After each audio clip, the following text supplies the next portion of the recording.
The problems SMEs in India are facing with their cash flow.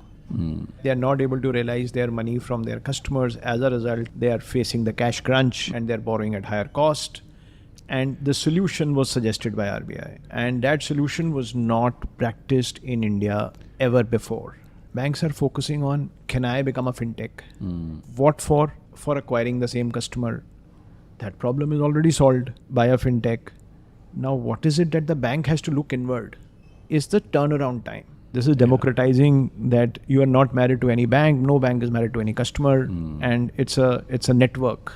If you are enjoying what you're doing, even if you are failing in it, I would still call it being successful. Driving people to become successful, that's also success. People have to be made successful, and we are the support system for them. Our guest on Uvacha is Sandeep Mohindru, founder of M1 Exchange. He's revolutionizing the landscape of MSME financing in India. M1 Exchange is processing an astounding $750 million worth of invoices every month. Annually, this figure is between 10 to 12 billion US dollars, underscoring the platform's vital role in the financial ecosystem. With M1 Exchange, Sundeep has empowered over 30,000 MSMEs, providing them with a platform for invoice discounting. M1 Exchange isn't just about numbers, it's about innovation and inclusivity. Let us join Sandeep on his journey on Uvacha. All right, welcome to Uvacha. We are here to unbox some patterns and unleash some perspectives. We have our second guest in Mumbai. So Shubhanga, you want to go ahead and introduce him? It's a privilege. Sandeep, thank you so much for taking time out. So I have known Sandeep for like 7 years now. Sandeep is the founder, CEO, promoter of the Mynd group of companies, 2 companies, and of course we'll get to hear more about both M1 Exchange and Mynd Integrated Solutions soon. I just want to welcome you and thank you for your time. Thank you so much, both Saveen and Shubhanga. And unique thing about Shubhanga's relationship is every new year or every year he brings something new, and this being one of them. So one enjoys being engaged with him. Great. So Sandeep, the format of this is going to be very conversational. So there are some things that we are very interested about your life journey, your career till now. And there are certain perspectives that Shubhanga and I may also share as you throw light on certain aspects that we ask about. If you were my girlfriend, I would have been very happy to open my heart up. I am thankful I'm not. We didn't expect that as an opening line. Thank you, Sandeep. But nevertheless, actually, it was interesting the way we started. I ended up kind of meeting Sandeep when we were in Yes Bank, when I was in Yes Bank, and he had just started M1 Exchange, and we were considering investments, and he, despite we choosing otherwise, I think we've been in touch, and he's been a great friend now, and he's always available when required of sorts. So, my pleasure. Thank you for that. Great. Yeah, and I think just connecting with you was really great for me personally. So thank you so much for being here once again, Sandeep. Thanks. So let us start with some basic background of how did you reach where you are, something about your childhood, how did you start off? Because we want to know what was the background you grew up in. And I'm actually all a Delhiite, an Indian, and born, brought up in Delhi, in Delhi Public School. Again, a school which has Delhi name in it. And my parents and everybody have shifted from Pakistan as a part of the partition. So, of course, they had to set their life from the beginning in India. But by the time I was born, 1971, so they were fully settled by then. I have always worked in that, or maybe the family journey or the history has been that it has always been a business family. And the capital availability in those days used to be limited in India, and so the business families manage within the limited means. So that's where we have grown, taking the risk, however, within the limited means. After working for 25 years, I have realized that when people ask me what's my profession, I say I feel my profession is more entrepreneurial than being saying that I'm a chartered accountant. So my profession is creating something, and I love doing that. Whether it's an organization, whether it's a product, solving a challenge or a product. So, and that's what makes you an entrepreneur. Absolutely. And when there is unknown on the other side, and you don't have a clear path how to walk. Yeah. Imagining, dreaming, taking baby steps, learning from them, then taking steps again. That's how I have grown all my life, and I love doing that. So when did you start your professional career, so to say? I have always been more or less an entrepreneur. I mean, finishing my chartered accountancy as a profession, and then somewhere in, so I started very early. I mean, along with my college, I started working. I had lost my father in the early days. I had to work and feed myself as well, and continue with my studies in the college and then in the CA days. And manage the family expense. Not family, my sisters were married, so it was only me and my mother, so two of us. And so college and CA days, I have done both. So you can say I started working when I was in college, which was the year 92, 93, 94, but I was studying. So you would have worked with some other CA practices? Yes, so I was training, I was also, 2-3 things I was doing. I was teaching, I was training, learning as a CA practice, and then studying. Okay. So 91 to 95 journey has been a little difficult, managing multiple things, earning for yourself as well as learning. So 96, 97, I did some jobs after I finished my CA, and then 98, 99 onwards, I had started doing consulting practice. And 2002, I formally launched Mynd Integrated Solutions, which is the first mothership of the business that I'm doing, which is more into shared services. Today, it has become like it started like a service company wherein we were doing operations of accounting and HR for large medium organizations. Today, it has become more like a technology service along with the finance and HR and back-end services to the organizations. It has scaled up decently okay. It has its own professional team which manages it today, and I kind of retired from that organization. I continue to be the shareholder, manager, etc., board member, but I started a new venture called M1 Exchange in 2016, which we finally launched in 2017, and that's more of a product company, wherein the aim is to help the society solve the challenge of SMEs, wherein the SME financing is a challenge. The realization of receivables by an SME organization in India is a big drawn task. Yeah. We started that journey in 2016-17, and believe me, in those days, fintech, technology, digital, these words were not there. And that's how the journey of the businesses started. Okay, I just want to roll back a little. This is predominantly on your upbringing, because you said your family moved from Pakistan to here. So I'm sure you've heard some really exciting stories about what happened there, and more than exciting, it could be stories of struggle, how they had to leave things behind. We've seen parts of this in several movies and so on, but I don't know what you've heard. So anything that inspired you or helped you connect to your roots?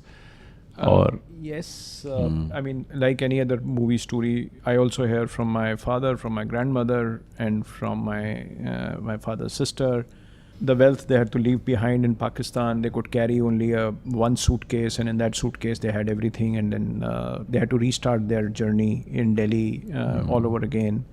And the struggle, I was next to negligible. I mean, I was just born that time, 71, and they must have shifted in 65 around that time. So the struggle they would have already done quite a lot. So by the time we grew up, we have seen, like I said, limited means, but still business to carry on. And those days, business used to be, for my father, used to be one-man army kind of a thing. You know, one or two small support people, but not like an organization. Right. So that's how it works. However, what was the business he was in? He was in the business of books in the Delhi University area. He had a shop for selling books in the DU area, which became, as an area, it became very prominent over a period of time. And then when I lost him, I had to take a decision whether I continue with the business or I continue with my studies. I was in the college. So I somehow chose to continue with studies, and we closed the books business. I got an opportunity to work with my uncle in his small car workshop business during my college days, and wherein I realized the value of inventory building, wherein I realized the value of managing labor workforce. All that we learned more by doing it ourselves. No MBA classes were there in the college times. And that's when I say that more belong to a risk-taking business family. And so more from the grains it is there in the blood. That's how it is. Great. Incidentally, Shubhanga and I also have some car workshop experience. Oh, wow. Okay. We tried to build a car when we were in college. We went to a garage every day. After college, during the holidays and all of that. So when everyone was sort of taking a break, we were like, okay, let's build a car from scratch, sort of a journey. Yeah, it was pretty exciting. Different stories altogether. The first time we assembled everything, the car had 4 reverse gears, no front gear, because we had actually kind of assembled the differentiator in the back, completely opposite way.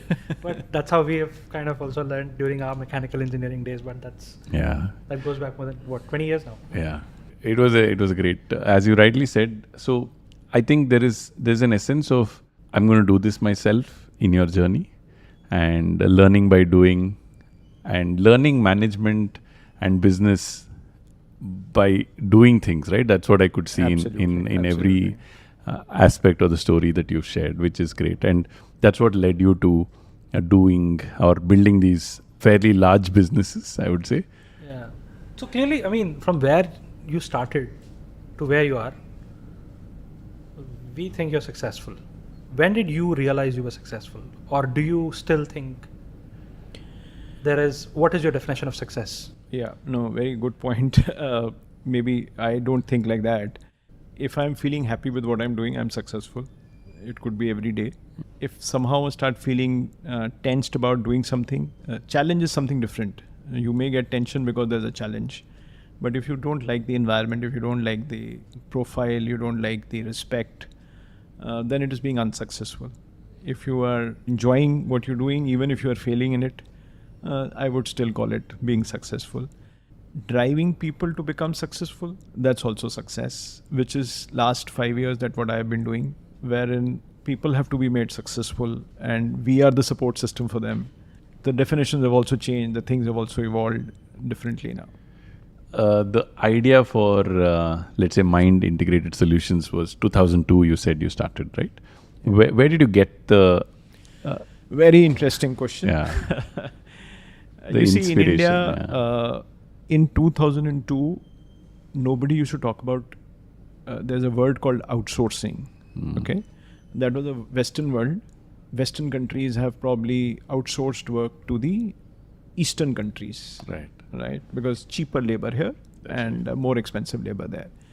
But within India, everybody wanted to do everything with their own, expand their companies on their own, hire accountants, hire managers, hire professionals on their own, and big, large organizations. 2002 was a time in India when multinationals were just coming in. And General Motors was my first client, coincidentally. Interesting. And I met up with their CEO and their CFO separately in Delhi, and they had set up a small office in Nehru Place at that time as a starting office. And I was introduced by a friend, and they did not have people on the ground to do work for them in terms of their annual reporting, monthly reporting. Those days, you mentioned pay slips as well. Even pay slips. So even as you see in these multinationals, the reporting in those days used to be very rigid, month packs and all that. So they wanted someone to do this, and I started doing it with my own hands. And that became like a journey that you actually started as an individual? I started as an individual, then I hired a series of people who started serving this. And then the GM started expanding in India. GM brought Delphi brought EDS brought A.T. Kearney, and many such organizations came in. And we were the entry point for all of them. We were the initial first 1 or 2 years, we used to manage all their bookkeeping, all their HR processes. And that's when the concept started picking up in India. And more companies were coming into India, and that became our niche. that you don't need to create your teams and we help you do everything. And then finally we found our sweet spot in the growing organizations. We rided the telecom wave. We were doing back-end accounting for almost every telecom company in India. There were about 14, 15 licenses were issued by the government. We did accounting for all of them. We were the only company who had all the competitors' accounting data happening within our company. Within the same firm, yeah. Thereafter, because it was a high growth industry, followed by retail, followed by hospitality. I mean, today we serve almost 36 food brands. All their accounting happens with us. Whether it's American food brands, whether it's Indian food brands, and their back-end accounting happens in our organization. So like this, we've created sweet spots, and that's how the first organization. So how did you stand out? I think the first few years was built more on relationships, right? You worked with a few people and they were also setting up. But let's say after 10 years of existence and so on, you're practically competing with the big fours of the world. Or were you? Yeah. Actually, I think that's also a question. Yeah. So were big fours equally in play? No. So fortunately, I enjoyed that 10-year period wherein our competition was with smaller CA firms. Less of big four. Big four were very expensive and they could do small niche assignments. We were handling larger, bigger ones. When a telecom company comes into India, then it's a large network they have to do, and they're spending thousands of crores on creating assets and the telecom lines. So we were in that sweet spot. Having said that, now we compete with Big Four after probably 10 years, 12 years that Big Four have gotten into it big time. And yes, they are our competitor now in that space. So how do you still stand out compared to those? Yes, so we larger actually brand are very, very simple and very clear. It's a solution-based approach. It's not like back-end operations. Over a period of time, it has become, that's why I said specific industries which are high growth potential. So if you're talking about retail, then anybody and everybody who comes in retail, this is the way to do it. This is the standard module. They just come, plug and play, and we start serving them. Similarly, in the hospitality, the restaurant industry, nobody needs to create this back-end function. They just give it to us and they worry about their sales, about their outlets, about their food menus, and about their pricing. The rest, everything in terms of cash collection, leakage, the accounting, the month close, the reporting, the compliances, everything is then. So we kind of come like a solution to a specific industry, and that solution gets created over a period of time. So, and that's where we stand out. And so can you talk like some of the, through Beta Plus and through my advisory side as well, I kind of end up meeting a lot of entrepreneurs who are in early stage. And most of them do start with either they've worked professionally somewhere or they may have done consulting like you started. But talk me through the transition of you doing things, because clearly as a CA you have understanding and experience of managing accounting for a company or a series of companies, but then building an organization that can do that is in a sense giving trust to people beyond you. How did that transition happen? Was it natural? Was it learned? And if there are any kind of mistakes, egregious mistakes that you want to talk us through, and what you don't want people today to be kind of doing it? No, of course, it's a very beautiful question. Must compliment. I mean, you've taken out the gist of my 20-year work. So when you're doing things on your own hand versus when you are taking help from your team who's doing it, first and foremost is the patience that the mistakes team is doing, you can also do those mistakes. If you were in their shoes, you would have also done, if not that mistake, something else. That is something which started to set into me when I had started building the organization. Many times some other managers within the system complained that you are giving a leverage to the managers to make mistakes and therefore you are not being hard on them. On the other side, I was struggling with my thoughts that if I was in his shoes, I also did mistakes in the first 5, 7, 10 years. So what's wrong in it if he's making a mistake? Either I train him that with the learnings that I have or the industry has, so that he can say that, okay, after learning also I made a mistake, then it's being stupid. But if I'm not giving him a training, he will also learn the way I have learned. So there has to be a fine balance. I'm not denying the fact that you entertain stupid mistakes also, but then that's the core of me when I am delegating or when we are building a team, that the team will also make mistakes. Having said that, one very important point is the depth of mistake that you can continue. You have to close your eyes at times and let the person make mistake and let him learn it. That's a better way of learning it.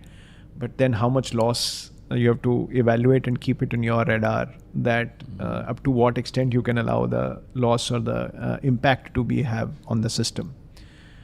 And in a way, that's what makes or breaks a relationship with a senior person in the system. If you believe that the confidence or the way the things have to be done, whether it is quality or whether it is culture, he has to handle with the other fellow peers within the system. If you are continuously grooming on him on that side, and if he is receptive towards that, then it is working very well. Then I would, to your previous question, then you are successful. But if he's not ready to change, if he's not ready to accept, and he's continuously increasing the hemisphere of mistakes, then he's also unsuccessful and I am also unsuccessful. And that's where someday or the other, the bond will break. So when you are delegating, this is very important. Yes, you, over a period of time, you learn how to make processes, how to build controls, all that will follow. And there are professionals you start employing them because you start feeling for them. Yeah. Right. And that's the journey I have also grown in. Yeah. So I have had to kind of, in my professional experience, go through a couple of episodes of painful experiences of letting people go because of reasons of their performance rather than anything to do with how the business was doing.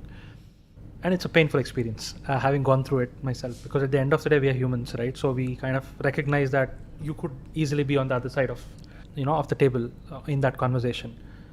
Have you had to kind of take such decisions in your 20 years of... Many, Shubhanga. And how do you decide that, no, this is a person that you want to kind of stay with and course correct, versus this is a person that you want to kind of let go part way?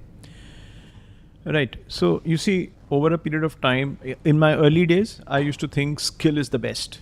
If he has the skills, he can do everything. Right. Over a period of time, of course, the books and the quotes say that skill can be bought, attitude cannot be bought. And I have learned it, experienced it, that they are right. Skills can be bought, but if he is not willing to change, if he is not willing to put his best, if he is showcasing something and meaning something else, then the bond has to break. If he is diligent, if he is putting his hard work, yes, he's making mistake, then I simply look at it, can I use his strength somewhere else if he's not becoming successful in a specific role? He can be used in something else. And though something else exists within around me, very quickly I'm able to find out, okay, he's good for this, let's put him in this. If he's very diligent and he's committed to it, and he feels and says what he means. But if all these three are not there, then I put him in item 1 or item 2, or his strength or not his strength. It is bound to fail. Basically, in Mynd Integrated Solutions, I don't think there is a radical idea behind it. It is more serving a need that you saw personally as an independent professional, and you built a system around it, and it's hardcore execution at its core. And I think that's where the challenge is of finding the right people and going full on the execution mode and building a large organization. And how did you decide to step back and hand your own baby to a so-called professional team which is running now and do something else? So walk me through that transition period, 2015, 16, you said. Yeah, I'm also thinking, how did it happen? Yeah. There were partners who had worked with me and they grew within the ecosystem.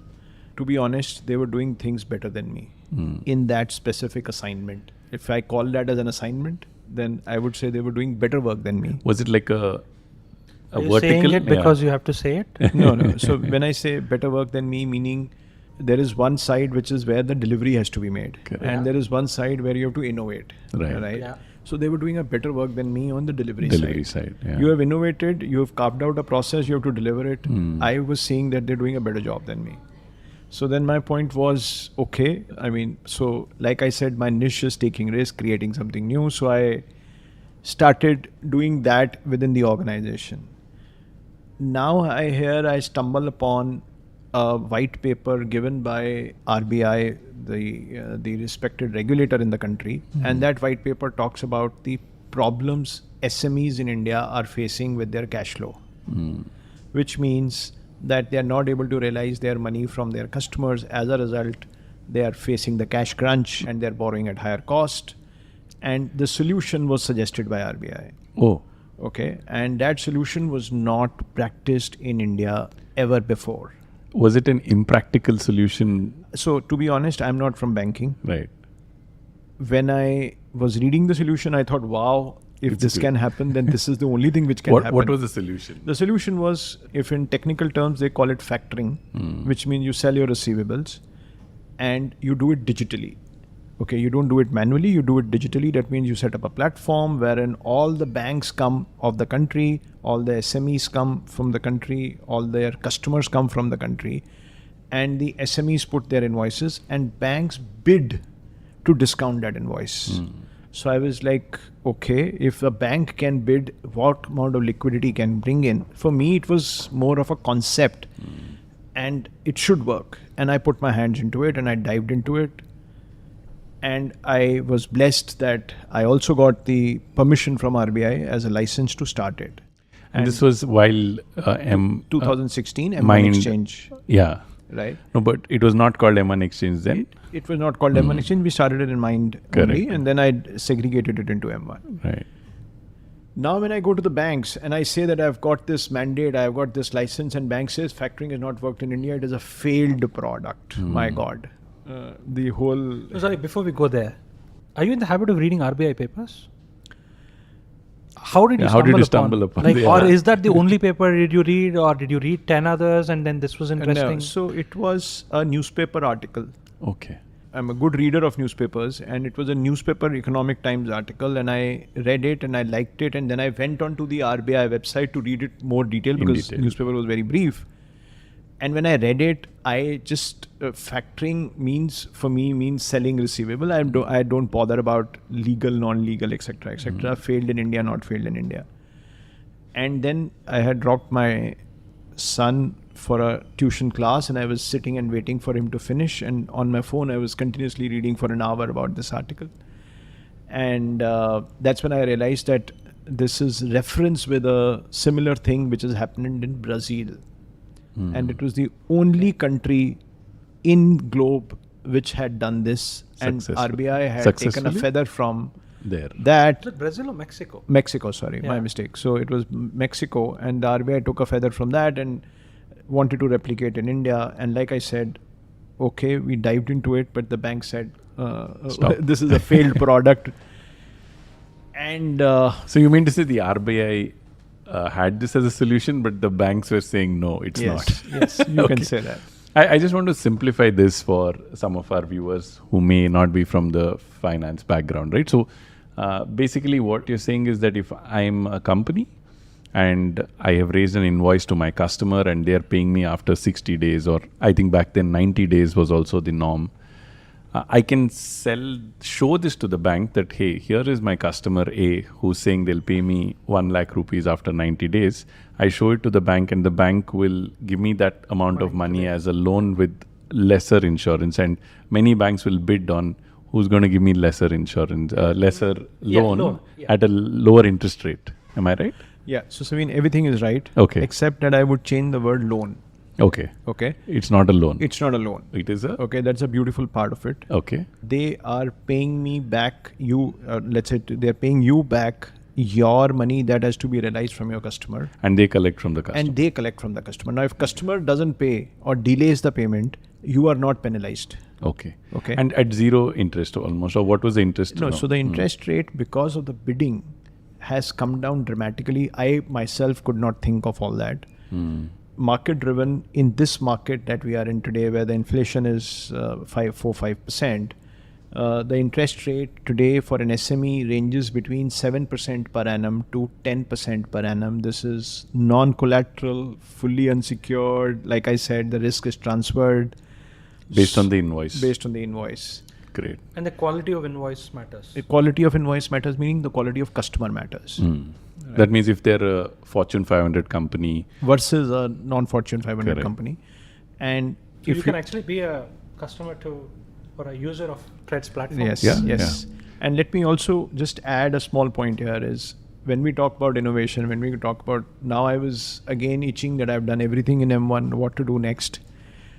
And another colleague of mine in M1 then carved out a beautiful product wherein we have gone deep tier factoring. That means an SME who's selling his receivable to a large Bank. corporate, now that SME is also buying from another SME. So now on a large corporate, taking risk is easier. On the SME who's buying from another SME, taking risk is very difficult because the data is not available in the country so easily. And that's when we carved out a complete digital analytical credit analytics. We've rolled it out as early as July 23. Oh, this is very recent. Yes. Okay. And this has been done. First, we tried it under RBI sandbox in December 22 to January 23 with 4 banks, Yes Bank being one of them. And they used our digital engine and for analyzing the credit of that small SME, then extending that limit to that SME or credit to that SME for his receivables or for his payables, rather, I would say, sorry. Yeah. And basis that, now we've gone deep tier. That means now, like I said in the beginning, be on the desktop of every company. We are actually working towards that direction, that not only large company, not only SME 1, tier 1, but also SME tier 2 has started to use M1 now. Great. And any customer stories where this has actually kind of impacted their business, their lives? Shubhanga, this is treated like a God sent by them. Yeah. Okay. Amazing stories. A milk collector, a person who collects milk from other milk vendors and then supplies to a dairy company. He is used to going and sitting in a dairy company's office and collecting his payment on a weekly basis, every Friday to Friday or every Saturday to Saturday. And he has to sit from morning to evening to collect his payment. That's a norm followed by him, and he dresses up well and on that day because he's going to company's office and he goes and collects that payment. Now on M1, the first time we did it in 2018 for him or 17 for him, he came down from Pune to our office in Bombay, and he reached earlier than when we opened the office. Wow. And then he was waiting, and then the office opened, and then somebody senior from Bombay office attended him, and he said, I have been told ke mere paise yahan se milenge is bari, and therefore I've come here. And we had to explain him that money will come to your account, but he was not ready to budge. He says, I am used to coming and going in the evening with a check in hand. I don't receive payments and yevo, and he could not believe us. But his invoice was discounted the previous night, and the next day morning his money had to hit. And about 12 noon, the money came into his bank account, and he had tears in his eyes because ever in his life, he's not gone back home with money in his bank account rather than a check in his hand. And by 12 noon. And thereafter, we kind of worked with him that he doesn't need to come anywhere from Pune to Bombay to collect his money. Yeah. Similarly, many such stories wherein there are small companies, niche companies one of them is a special electricity cable he's carved out for, and he's supplying to large cable companies. And he gets an order. He used to deliver only 10 lakhs worth of an order to a specific large electric company because A, he did not have money, B, that electrical company used to pay him in 45-60 days, so he did not have money to manage it, and he also was not very he was risk averse. He did not want to put all his eggs in one basket, so he used to give 10 lakhs to one company, 10 lakhs to another company, and that's how he was living his life. And these were his early days. And after that, his customer and he came on the platform. Today, in 3 years, he's now supplying to that electrical company 3 crores every month. Wow. Okay. Because there's more cash flow available. Yeah. So he's rotating it faster, and his confidence has gone up multifold because he knows the day I deliver it, next day morning money will come. So the risk is only for that night, wherein they're doing how do SMEs discover your platform? So one is, now the tables have turned. Okay, in the initial period, I had to work very hard convincing the companies that this is a product meant for you and for your supply chain vendors. They did not used to promote it to their supply chain vendors. They used to feel offended. Why should I promote it to the supply chain vendors? Why should I commit that I will make the payment in return the payment in 60 days? Fine, it's good for my vendors, maybe good for them. But today, post-corona, companies have realized that vendors are more important. They are as good as partners. The supply chains have to be robust. It's a supply market than a buyer's market, right?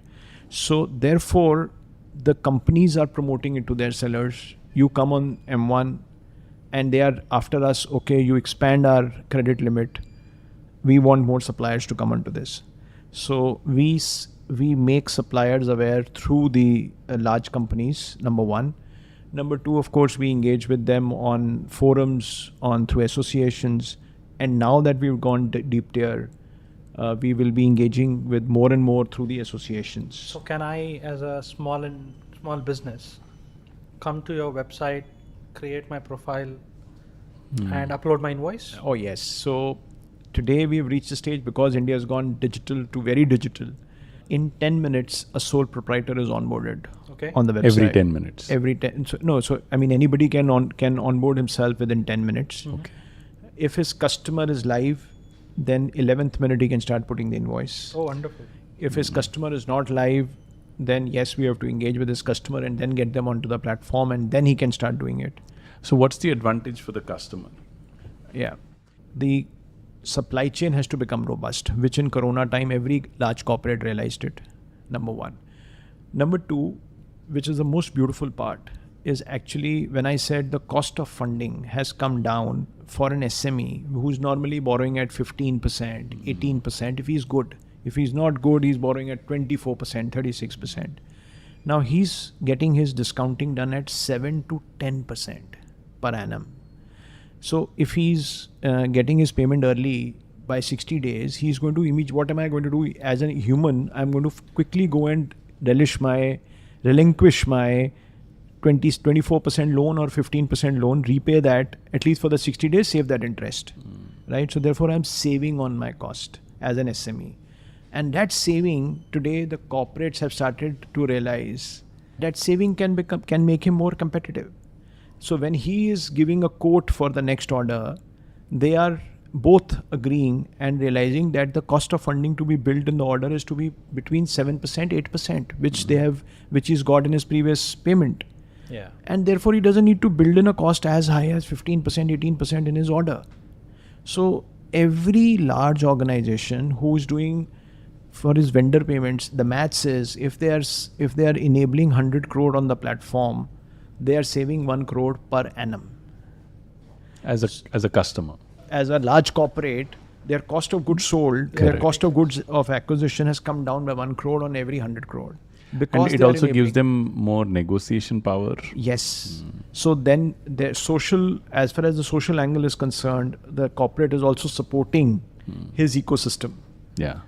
Does the customer of my small business also have to log into your platform? Yeah. Do they get to see what is the value that they are able to add to the ecosystem? Yes, everybody logs in, everybody is able to view it. I think it's like a tri-party agreement. Yes, it's a marketplace. Marketplace of banks, customer, and SME. And SME. Yeah. Fabulous. Oh, great. So how is this product going? And that's what TRED stands for, right? So can you break it down for us what TREDS is? So TREDS is Trade Receivable Discounting System. Great. Okay, and it has scaled up well in the last few years. First 3 years was a difficult run for us because it was a change management for the entire country. Like you asked me, why would a corporate do it? Similarly, why would a bank come into it? Yeah. Why does he want to bid? The banks used to say that it's very risky because I'm doing everything digitally. Tomorrow I have to go to the court of law. How will I claim my money? Number This one. is pre-COVID, you're saying? Pre-COVID. Yes. Number one. Number two, why should I bid? I mean, they're used to people having relationship and come into the branch banking and ask for money. Now, this is completely different. This is democratizing that you are not married to any bank. No bank is married to any customer. And it's a network. Yeah. So we had to do the change management. We had to go from bank to bank to bank and get them on board, make them feel it, make them agree it. And bank are huge organizations. So you have to work with risk, you have to work with legal, you have to work with business, you have to work with various departments to make them agree to a product. And so how many banks are there today? Today we have 55 banks. So in India, large. And NBFCs? NBFCs just started. So we have about 8 NBFCs. So about 60 plus financial institutions are on the platform today. Yeah. And we are doing about 40,000 crore worth of receivable discounting for SME enterprises in India per annum. Oh, wow. Okay. And when we started in the first year, we did about 300 crores for the year. Second year, we did about 3,000 crore for the year. Touchwood, today we do about 3,000 crore a month. You're still scratching the surface. We're still scratching the surface. Yeah. So what is the market? Yeah. So deep tier is another thing that I was just mentioning about. So many places we are seeing that the customer may not come forward, but the SME is very interested. So, and it helps going down and serving tier 2 vendors as well. So that's one. And that gives us a leverage to create products around industries, whether it's agri, whether it's automotive, whether it's any other supply chain, because then you're going deep tier. So that's one. Second, we have just launched, in the process of launching supply chain finance, what we're doing in India at a global level from Gift City in Gujarat, which means that the exporters in India, when they're selling goods outside India, they could use the same service for their buyers outside India and get it financed from international banks or banks based out of Gift City. Yes, very early days. Again, the same behavior. Why should a bank come on a platform? We have to answer all those questions to the banks in, let's say if we go to Middle East, we go to UAE, we ask the banks to come on board directly. Again, we have to go through the rigmarole, but it's a journey. Going to relive it. Now, typically in a marketplace platform, they say you need to work on one side of the balance a lot, right? That build customers, then probably the product sellers will come on board. Here you have, I think, the 3 different parties. So first you went to the banks, then you went to the customers, or you went to the SMEs? So we went to the corporates and the banks. SMEs First, will follow. Will come on. For them, because it's a a no-brainer. Yeah. Right. So they will follow, and it's the corporates and the banks whose attitude or whose style of working had to undergo a change. Yeah. And do you think we have crossed the tip-over point for you not having to sell this, but they coming to you to buy it? Yeah. So that tip-over point has been started to emerge, wherein every CFO in a large organization, medium organization, awareness has started reaching him. It's very important that he's aware of it. Number one. Number two, I'm seeing young and middle-aged CFOs are very keen to adopt it. They look upon it very positively. So again, it's a generational change in the industry which is happening, and therefore the better adoption. And also more tech savvy decision makers, I think. Yes. And they find it as a good ground they have achieved also. Yeah. Because in their organization, they have made it completely digital in a way. The payment to the SME has been made digital, and they are saving money. That's right. So it's a win-win for them. And I have seen now the positive change, like you say, tip-off point, that they are open to listening and they're open to execution. They are coming forward on their own. Yeah. The sales cycle is shorter. It is there. I think, very exciting. The product itself is very unique. And I like the fact that I've heard of, because I work with organizations on taking an idea and making it executionable in our innovation journeys as such. But I think here you spotted a trend, took action on it, built a product, and built it to scale, which is fabulous. No, fortunately, it's a journey, and one is enjoying the journey. So, like you said, what is success? As long as you're enjoying the journey, it's a success. Clearly, SME as a space, even today at the Global FinTech Festival, there are a lot of conversations on how we are still in very early stages of solving for SMEs. Small businesses. Given your experience in trades, clearly accounts receivable is one part, but what are the challenges that are still kind of unaddressed in a sense? And given that we actually have probably the most vibrant fintech ecosystem across the globe, what are those things that you would want the ecosystem to kind of, I think, bring it to their conscious thoughts? I'm sure people are aware. So one very important change which in the country has happened is digitalization. We are all aware, and it has helped thousands and lakhs of people as individuals. And now, like trades, it's helped so far 60,000 SMEs in the country. So they're getting their money, everything is happening, it's growing. What does a fintech brings to a bank? A fintech brings to a bank customer, technology. How can a bank use it? Bank can use it to bring speed. Bank always has the money, right? Can they acquire customer on their own? Yes, they can. Can they use fintech as a means to acquire customer? They are using. But where are banks focusing on? Banks are focusing on, can I become a fintech? Can I create a technology like a fintech? Yeah. What for? For acquiring the same customer. That problem is already solved by a fintech. Now, what is it that the bank has to look inward?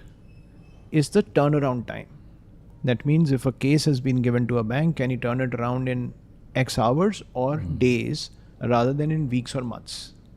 If banks spend time and energy on technology for inward looking challenges, whichever bank is doing it is growing very fast.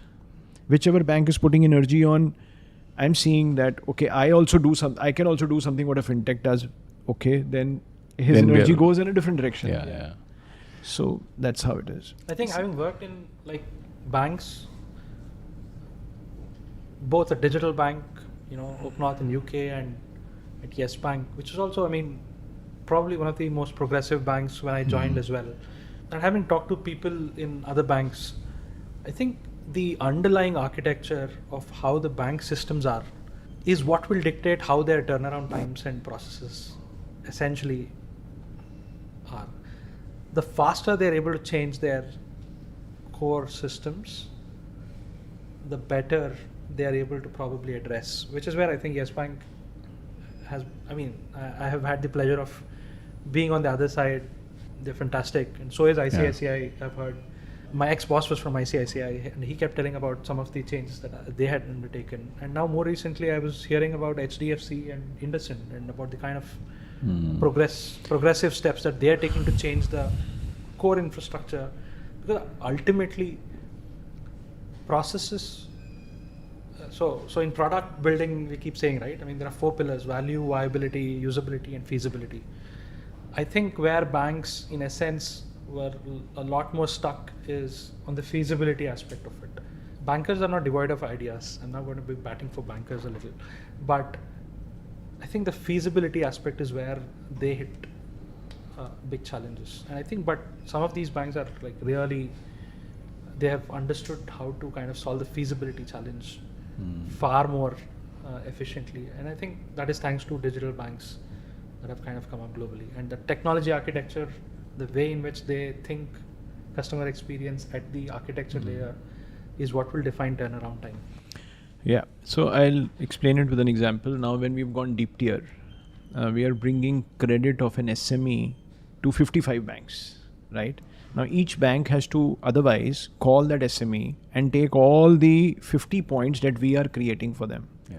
Now which is readily available. Which is now available as an information to 50 banks. Yeah. Now 50 banks may say that out of 25 may say, okay, this guy is not good for me because of my risk parameters, but 25 may say this is good for me, right? Now whosoever finds it good can take a risk on that gentleman. Now that gentleman also gets an access sitting in any place in the world or in India, he gets access to show his data to 50 banks, right? Now we are working with the banks right now how to make it faster to turn around and give a yes or a no. right? Yeah. I think what Sandeep is talking about is the direction of innovation the banks are going in, right? What you're saying is that sometimes there's a chase to recreate what already exists, versus looking inwards to make their processes and decision making faster. So if I am bringing, say for example, an opportunity worth 1,000 crore of an SME for a bank, for 50 banks. Yeah. Now who will run fast to turn it around will obviously grab the market share of 1,000 crore. But they, again, like you said, they have to internalize it, that what is the turnaround time I'm taking. Yeah. That's it. Great. I just want to switch gears. This is a great learning for me personally, because this is not my domain at all, but really interesting, really inspired by how you stumbled upon the idea and made it happen. The next thing is around funding as an approach. When you have an idea and one of your organizations are funded, one is not. So I think you clearly know why and how and everything around it. So yeah, I think the question is also right. So one of the things that I tell to many entrepreneurs and founders that I do kind of have the privilege of meeting as part of my of Beta Plus is, not all businesses need to raise, but there is the media created glamour around, funding, wherein we celebrate fundraisers for whatever reason.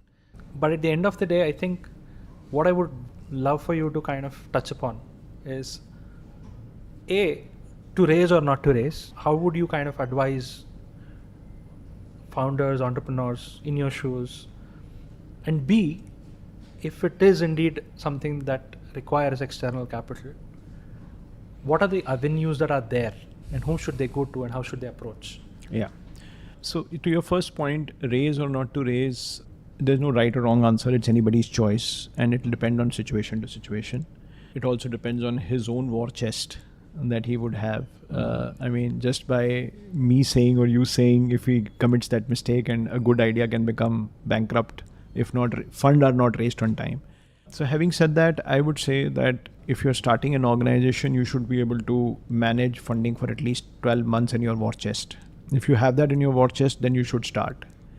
Many times I hear that I've started my journey and then I'll see on my way where will the funds come from. You can do that for the second year, third year, fourth year, but not for the instant 12 months, 15 months, 18 months. So one should always have, now it depends on person to person, how much what means he has, and he has to then decide whether he should do fundraise or not. That is one point. Of course, in the early business days, as much loan to be avoided. It's a general practice. Till the time you're not profit making, you should not raise loan funds. You should be taking more either equity funds. Like that, whether you do on your own or whether you borrow or you take it from the market. When I started M1, I had a war chest of taking me through 2 years. I was M1, that is the 2015, 16, right. So I had a war chest for taking me through 2 years. So therefore in 2016, 16 actually early days we started, and 2016 and I started looking for funding.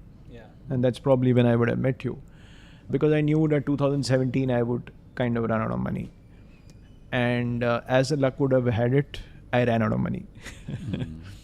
The term sheets or the sheets that I had signed with 2 very large institutions in India, I was giving almost everything that they were asking for in terms of the terms and conditions of the term sheets. But somewhere in my heart, I was not very happy. In one of the engagements with the financial institution, he asked for some more terms over and above, and that's what was a breaking point, and I decided that I'll probably not go with those term sheets. And those institutions are super large institutions in India. So I was worried in my heart that if I say no to them, I hope I don't burn bridges with them in the industry. Having said that, I went back to my office from Bombay. My office is in Gurgaon. I went back and I collected my senior team, and I did express that we are going with this decision and I am ready to contribute more money for another 1 year from my reserves and take that risk, but I'm calling off this term sheet. Very, very difficult decision at that time. Did that, And like you say, in the sense that one of the lines which kind of motivates me, and every time when I am about to lose, that's what I just sit back and say, that in my childhood days there was a song that khud ko kar buland itna ke khuda tujhse पूछे तेरी रजा क्या है. So Hey, sorry, tell me again. I am not a natively Hindi speaking, so okay, it means that अपने आप को इतना polish कर लो, make yourself best in so much that God comes and asks you, okay, what do you want next in that domain. And as the luck would have had it, 1 year, not even 1 year, I had money for 1 year. In about 9 months, I got my second term sheet, and it was at 5 times more value to the organization and at the terms which were more conducive for the business. For the founder and the team. Yes, so and it sailed us through, and then suddenly the whole thing changed into the problem of plenty. That too many funders came forward and too many people wanted to put money, and then it was difficult to say no to many of them. And then I came across, and that's being stupid, I came across a similar situation in 2020 when Corona hit. In December 19, we were going very well, and we thought, okay, we have money till December 20, and we will do the fundraise post March 2020 because the year end will finish and we will have a good numbers to reflect. March quarter is a year end quarter, good business, and here comes Corona and everything goes for a shut. And again, I know I only have money left for 9 months. And similar thing happened. Can you beat it? Similar thing happened. One of the investors in the market came forward. I was working from home. My son was sitting next to me. We were both sharing a same table, coincidentally. And this gentleman was negotiating with me on the laptop and negotiating terms that were not very conducive. And I literally had to, it was a conversation which did not go anywhere. And when I ended the conversation, my son asked, "My God, it is very difficult to sell your company to someone." And I was under... How old is your son? That time he was in his second year college. So 19 years old at that time. And then I had to take that risk, continue with going to multiple lenders, multiple investors. And again, as that line would repeat itself, that in about 6 months, that means we were nearing December, we get an investor who is invested at the previous value that gentleman was giving at least thrice of that. And again on very conducive terms, and wherein the marriage happened within probably 20 minutes of a conversation. Again through the video call, again sitting from home. And immediately, then again there was a problem of plenty. And one investor, and then I had almost 5-6 of them. Having said that, the investor who gave me a tough time in 2020, he's invested again now in 2022, not in 2020, 2022 January, and 8 times the price at which we were discussing in 2020. Wow. So if you actually look at it, I was telling my daughter, I said, polish yourself so much that you become a pull factor than a push factor. Yeah. In anything and everything that you do. And the moment you become a pull factor, then things will follow. Great thing to actually kind of take, right? Essentially, I think, was it in 3 Idiots? Where he, the role... Excellence ke piche bhaago. Yeah. I think that also has stuck in my mind. It very closely resonates with what you say. Okay. Don't run behind success, run behind excellence is what I think, roughly, I'm paraphrasing, but yeah, you're right. that's what he says in one of this one. What amazing. Yeah. But I also wanted to ask, are you always this calm? Yeah, so that's another pivotal point, Shubhanga. We've been talking on various occasions, more on professional setups, but I've always kind of seen you as a calm person, somebody who doesn't get hassled. He'll take business decisions as it is. So that's how I have come across you. But of course, I've not seen you. Yeah, it's not in every situation. You've only seen me in good situations. But anyway, there are pivotal points in that as my career as well. There is my mentor called Meena Om. She runs an organization called Pranam. And about 10 years ago, I got a chance to work. Work meaning engage with her. And then for almost 10 years, she has mentored me on meditation, on dhyan, and refining yourself as a person.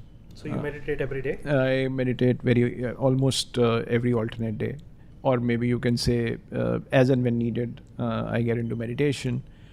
And she has brought a lot of calm and values to me, which are very important. I've practiced them in my professional life, in my personal life. They're bearing fruits for me.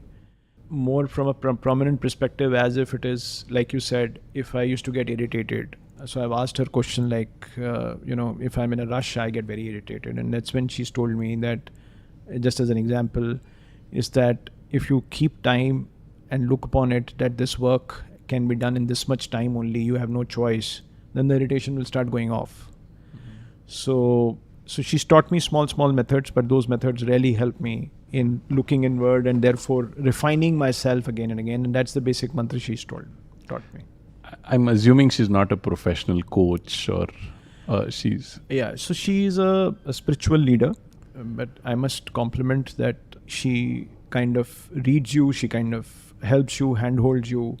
So I would say she is the most professional coach that though you she could may, find. Though she may not have done it very professionally in terms of her that kind it. of a course. But I think also it boils down to you being open to being led by someone like that, right? So that's also an important aspect. You're very right. Yeah. And that's very important. You have to be open to receive, and only then the giver can give you. Fantastic. Any specific books that you would like to recommend that you have gone through, or any habits that for any upcoming entrepreneurs or professionals who are starting out or in the middle of their career? So few things that I've learned, maybe through books or maybe through, one is of course, as much one can read Gita, and as many times you read it, as many times you'll learn and experience something new. So that's my favorite read. I mean, when it comes down to every few months, I again... Do you know, by the way, Uvacha is inspired by Gita. Or rather, actually, not just inspired, copied from Gita. Okay. So Bhagavad Gita starts with Sanjaya Uvacha. Right. So that's where this word has been I have very nice. taken the name for podcast as well. That's Right. So the mentor has actually made me practice, and I have done that personally, and I preach it, follow it, and share it with all my colleagues in the office also, is to be on the same plane on all three levels. Do what you say and be on the same plane, whether it's thought, whether it's your heart, whether it's your soul, whether it's your mind, on all levels, be on the same plane.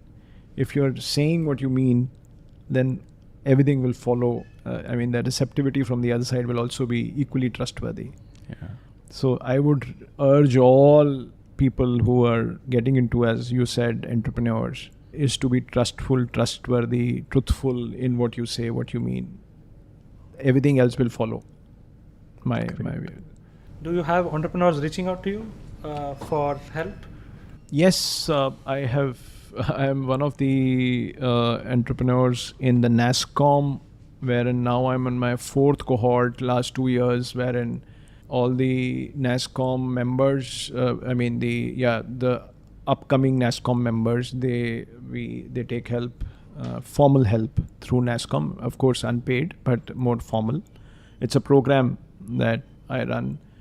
Every alternate Saturday, I have to give them 4 hours, and it's online. Wow. It runs for about 4 months in a year, and NASSCOM selects the companies that have to be mentored or they have questions to ask, and then amongst a group of mentors, they are allocated. So we also want to do something similar, and so we wanted to actually ask if you could actually give us 3 hours for 3 different entrepreneurs who might actually kind of watch this podcast, and we will kind of do the selection and send them to you. No, my pleasure. And where they feel they can actually gather more insights. See, if we can be of help to anyone, of course, I mean, happy to participate, and that's why we are all spending time today. If this can be of any help to anyone, why not? Absolutely. It was a pleasure talking to you. Thank you so much. Thank you, Sandeep. It was really inspiring and great stories to share. And personally very inspired by your journey. Thank you. My pleasure as well. You've also invoked a lot of thoughts. Well, thank you again. Yeah, thank you once again.